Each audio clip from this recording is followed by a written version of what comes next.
اعوذ باللہ من الشیطان الرجیم بسم اللہ الرحمن الرحیم یا صاحب الجمال و یا سید البشر من وجهک المنیر لقد نور القمر لا يمكن الثناء كما كان حقه بعد از خدا بزرگ توئی قصہ مختصر جزا اللہ عنا سیدنا و مولانا محمد صلی اللہ علیہ وآلہ وسلم ما هو اہلو یا رب لک الحمد کما ینبغی لجلال وجهک وعظیم سلطانک رب اشرح لی صدری ویسر لی امری واحلل عقدۃ من لسانی یفقهوا قولی رب زدنی علما رب زدنی علما رب زدنی علما۔ السلام علیکم ورحمۃ اللہ وبرکاتہ۔ میں حافظہ افرا جاوید اسلام آپ سب لوگوں سے مخاطب ہوں۔ اپنے یوٹیوب چینل انفینٹ اسلام میں آپ سب لوگوں کو خوش آمدید کہتی ہوں۔ امید کرتی ہوں آپ سب لوگ خیریت سے ہوں گے، زندگی پرسکون، پر اطمینان اور ایمان بالخیر گزر رہی ہوگی۔ سورۃ البقرہ اردو ترجمہ اور تفسیر، اس کی آیت نمبر 263 تک ہم نے گزشتہ اسباق میں پڑھ لیا۔ آج کے سبق میں ہم سورۃ البقرہ کی آیت نمبر 264 سے باقاعدہ آغاز کریں گے، جس میں اللہ رب العزت ارشاد فرما رہا ہے: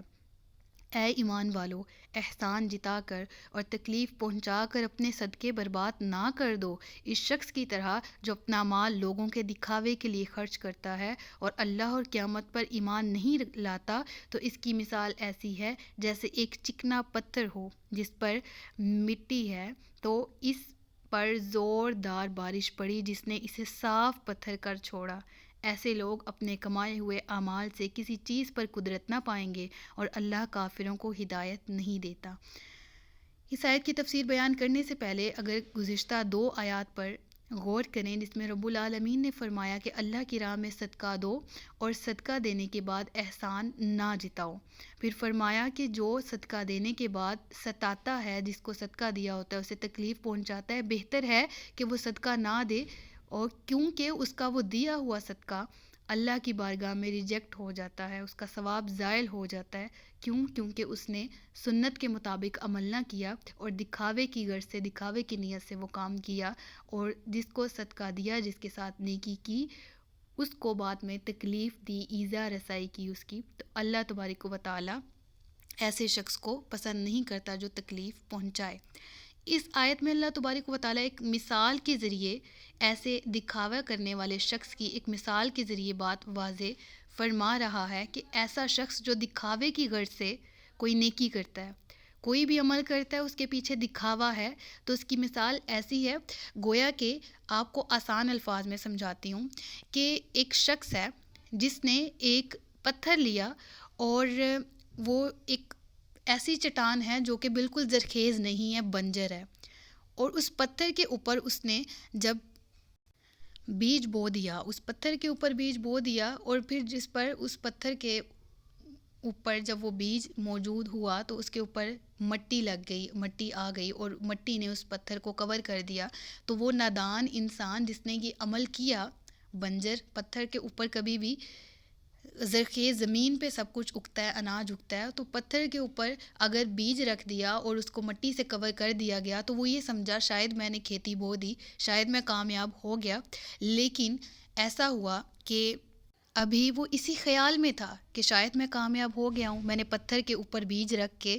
یہ والا اناج بو دیا ہے اور عنقریب مجھے اس کا ثمر ملے گا۔ ابھی وہ اسی خیال میں تھا کہ اچانک تیز بارش آئی جس نے اس مٹی کی تہہ کو، وہ جو پتھر کے اوپر جمی ہوئی تھی، اس کو مکمل طور پر ختم کر دیا، دو دیا، نیچے سے پتھر دوبارہ واپس نکل آیا، ویسے ہی مٹی کی جو تہہ موجود تھی وہ بھی ختم ہو گئی۔ تو ایسے شخص کی مثال کیسے ہے، اب میں اسی پتھر سے، اسی اگزامپل سے آپ کو سمجھانے کی کوشش کروں گی، یعنی جو ریاکاری سے، جو دکھاوے سے دیا ہوا مال ہے، وہ اس بیج کی طرح ہے جو پتھر پر بویا جاتا ہے۔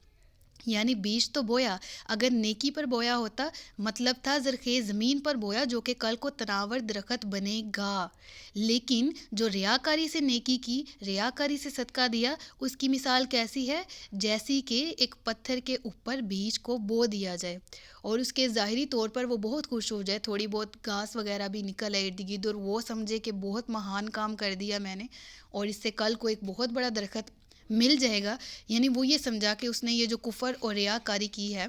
تو یہ میرا ایک تیر سے دو شکار ہو گئے کہ شاید مجھے اس سے ثواب بھی مل جائے گا اور اس سے میری ریاکاری بھی ہو گئی، لیکن اللہ تبارک و تعالیٰ کی بارگاہ میں ریاکاری نہیں قبول، کسی صورت قبول نہیں ہے۔ تو وہ جو یہ خوش تھا جس نے سمجھا کہ شاید میری ریاکاری اس طرح سے دنیا والوں کے سامنے جس طرح میں اچھا بن گیا ہوں بروز قیامت بھی میرا کام چل جائے گا، تو جب موت آئی، جب قیامت کی تیز بارش آئی، تو وہ جو عمل اس نے کیا تھا، وہ جو سمجھا تھا کہ میں پتھر پہ کھیتی اگا لوں گا، وہ ساری کی ساری تیز بارش کی طرح، موت تیز بارش کی طرح جس نے اس پتھر کو دھو کر صاف کر دیا۔ اللہ اکبر، اللہ اکبر۔ مثال سمجھ آئی ہے؟ میں امید کرتی ہوں کہ میں مثال سمجھانے میں کامیاب ہوئی ہوں۔ یعنی کہ یہاں پر اگر دوسرے الفاظ میں آپ کو اسی مثال کو بیان کروں، وہ اس طرح سے کہ فار ایگزامپل میں کسی کارخانے میں جاتی ہوں اور میں وہاں جا کر کوئی چیز دیتی ہوں سیمپل کی طرح، اور میں کہتی ہوں کہ مجھے اس طرح کی چیز بنا دو۔ میں نے کسی چیز کا سیمپل دیا اور میں نے کہا مجھے اس طرح کی چیز، جس طرح ایک ٹوکری بنانی ہے میں نے، اور میں کسی کارخانے کے مزدوروں کے پاس جاتی ہوں اور میں کہتی ہوں کہ یہ ٹوکری ہے، اس جیسی ہی، اس سے ملتی جلتی ہو بہو مجھے ٹوکری بنا کے دو۔ کمٹمنٹ ہو گئی، کانٹریکٹ ہو گیا۔ اب جب میں وہ لینے کے لیے جاتی ہوں تو وہ لوگ کہتے ہیں کہ نہیں، ہم نے آپ کی والی ٹوکری کے جیسی ٹوکری نہیں بنائی، ہم نے اپنی منمانی کی۔ تو کیا میں اس سے وہ مال لوں گی؟ میں وہ مال اس سے اٹھواؤں گی؟ میں کہوں گی نہیں، میں نے جب تمہیں کہا تھا کہ میرے مطابق یہ سارا کام کرنا ہے تو تم نے کیوں نہیں کیا؟ اسی مثال کو اگر میں اس طرح سے ایڈجسٹ کر پاؤں کہ وہ نمونہ، وہ سیمپل جو میں نے دیا وہ اس سیمپل کے مطابق نہیں کر پائے، تو میں اسے کبھی قبول نہیں کروں گی۔ اسی طرح سے ہماری زندگیاں ایک کارخانہ ہیں، ایک فیکٹری ہیں جس میں اعمال تیار ہوتے ہیں۔ اللہ تبارک و تعالی شہنشاہ مالک دونوں جہان ہے، ہمیں مالک کون و مکان ہے، تمام جہانوں کے پروردگار نے ہم سب کو نماز، روزے، زکوٰۃ، حج وغیرہ سب کا آرڈر دیا اور ارکان اسلام بتا دیے کہ عمل کرو، مگر ساتھ ہی فرما دیا لَقَدْ كَانَ لَكُمْ فِي رَسُولِ اللَّهِ أُسْوَةٌ حَسَنَةٌ، کہ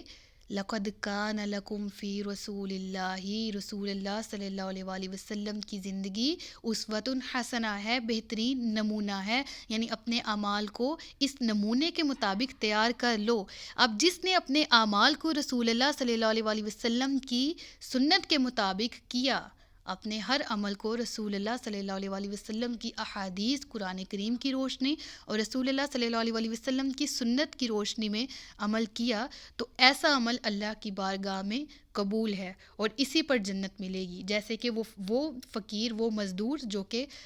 جس طرح سے مالک نے ڈیمانڈ کی ہو ویسے بنا دے تو اس کو اجر ملتا ہے، اجرت ملتی ہے اس کی۔ اسی طرح سے جب ہم اللہ تبارک و تعالیٰ کا ویسے ہی حق ادا کریں جیسے ہمیں حکم دیا گیا قرآن مجید میں، تو ہی اجر ملتا ہے، اور وہ اجرت کیا ہے؟ وہ اجر جنت ہے۔ اور جس طرح ہم ویسے کا کام نہیں کریں گے، ہم سنت کے مطابق نہیں چلیں گے، اپنی منمانی کریں گے، جس طرح اس آیت میں صدقات کا حکم دیا گیا، ہم بھی پتھر پہ بیج اگا کے یہ سوچیں گے شاید اگ گیا، شاید لگ گیا، شاید کل کو درخت بن جائے گا، ہم بھی دکھاوے کا عمل کر لیتے ہیں۔ چار لوگوں نے کہہ دیا کہ افرا بہت اچھی ہے، بہت سخی ہے، اور میں خوش بھی ہو گئی کہ نیکی بھی مل گئی اور واہ واہ بھی ہو گئی، تو ایسا نہیں ہوا۔ ہمیشہ یاد رکھیے، عزت دینے والی ذات اللہ کی ہے، خالص عمل اللہ کی رضا کے لیے کریں، اللہ عزتیں بھی بہت زیادہ دے گا، اللہ عزتوں سے نواز دے گا۔ وَتُعِزُّ مَن تَشَاءُ، وہ جسے چاہتا ہے عزت دیتا ہے۔ عزت کے پیچھے بھاگو گے اور اللہ اور رسول اللہ صلی اللہ علیہ وآلہ وسلم کی رضا کو چھوڑ دو گے تو عزت نہیں، ذلت ملے گی، اور ایسی کہ دنیا میں بھی رسوائی اور آخرت میں بھی، استغفر اللہ۔ اور اگر اللہ کی رضا کے ساتھ چلے تو نہ صرف اللہ راضی ہوگا بلکہ رسول اللہ صلی اللہ علیہ وآلہ وسلم بھی راضی ہو جائیں گے۔ اللہ تعالیٰ سے دعا ہے کہ اللہ تبارک و تعالیٰ اس آیت کو صحیح معنوں میں سمجھنے کی اور صحیح دل سے صدقات کرنے کی، مخلص ہو کر عبادت کرنے کی توفیق عطا فرمائے۔ صدق اللہ العلی العظیم و صدق رسولہ النبی الکریم ونحن علی ذلک من الشاہدین والشاکرین وما علینا الا البلاغ المبین۔ مجھے دعاؤں میں یاد رکھیے گا، اپنا خیال رکھیے گا، اپنے سے زیادہ دوسروں کا۔ تاجدار ختم نبوت زندہ باد، پاکستان ہمیشہ زندہ باد۔ السلام علیکم ورحمۃ اللہ وبرکاتہ۔